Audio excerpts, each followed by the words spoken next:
Shalom jemaat yang terkasih dalam Tuhan Yesus Kristus.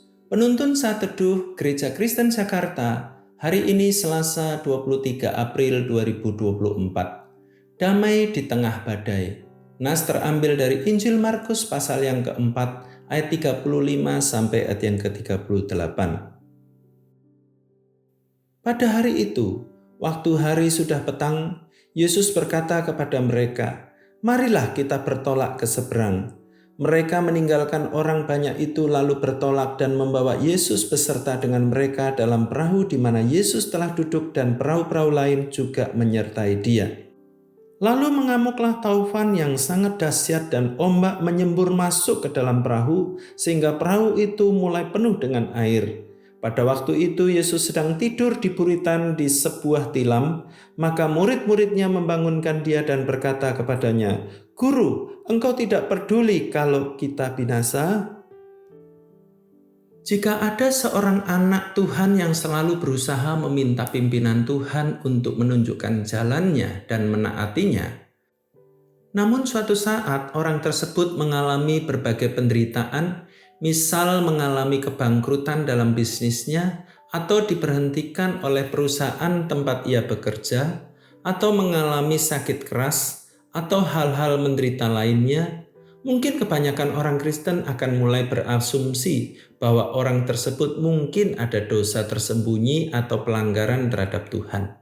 Seringkali kita berpikir jika seorang Kristen yang berusaha meminta pimpinan Allah dan selalu hidup taat dalam jalan yang ditunjukkan Allah, maka sudah seharusnya orang itu tidak akan mengalami penderitaan atau tantangan, akan selalu bahagia dan memiliki hidup yang selalu mulus lancar. Namun pola pikir atau prinsip seperti itu tidaklah sesuai dengan prinsip dan kenyataan firman Tuhan. Dalam nas hari ini, para murid pergi bertolak ke seberang naik perahu karena ajakan Yesus. Bukan karena keinginan para murid sendiri. Kita mengimani bahwa Yesus sebagai Tuhan adalah Maha Tahu. Artinya Yesus tahu bahwa nanti akan terjadi taufan yang sangat dahsyat. Namun karena Yesus telah berfirman, artinya apapun yang akan terjadi di dalam perjalanan tersebut, Yesus dan mereka semua pasti akan sampai di seberang. Setelah bertolak dari tepi pantai, beberapa waktu kemudian mengamuklah taufan yang sangat dahsyat di mana ombak menyembur ke dalam perahu, membuat air memenuhi perahu. Hal ini bisa menyebabkan kapal tenggelam sehingga membuat para murid takut binasa.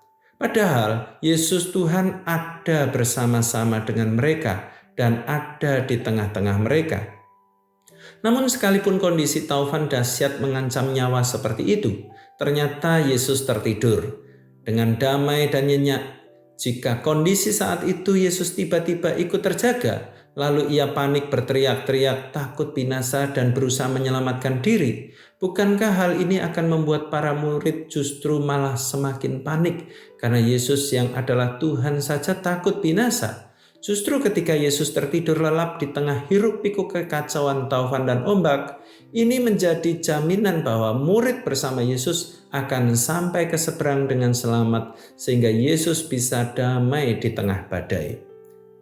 Sama seperti para murid Yesus yang bertolak ke seberang karena mengikuti ajakan Yesus dan di tengah perjalanan mengalami taufan yang sangat dahsyat yang bisa menyebabkan ancaman kebinasaan, namun Yesus sendiri juga berada dalam perahu tersebut dan mengalami peristiwa yang sama dihadapi para murid, namun Yesus tertidur dengan damai di tengah badai. Dari sini firman mengajar bahwa ketika sekalipun kita anak Tuhan yang sudah berusaha menaati pimpinan Tuhan dan berjalan di jalannya, tetap bisa mengalami tantangan dan badai pencobaan. Namun karena Yesus Tuhan ada di tengah-tengah kita, maka kita bisa mengimani bahwa Tuhan menyertai kita sehingga kita bisa tetap tenang di tengah badai.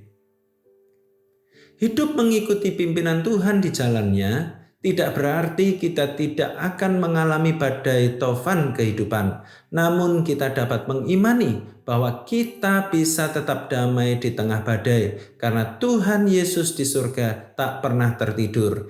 Ia selalu bersama kita dan menyertai kita. Selamat beraktivitas, Tuhan Yesus memberkati.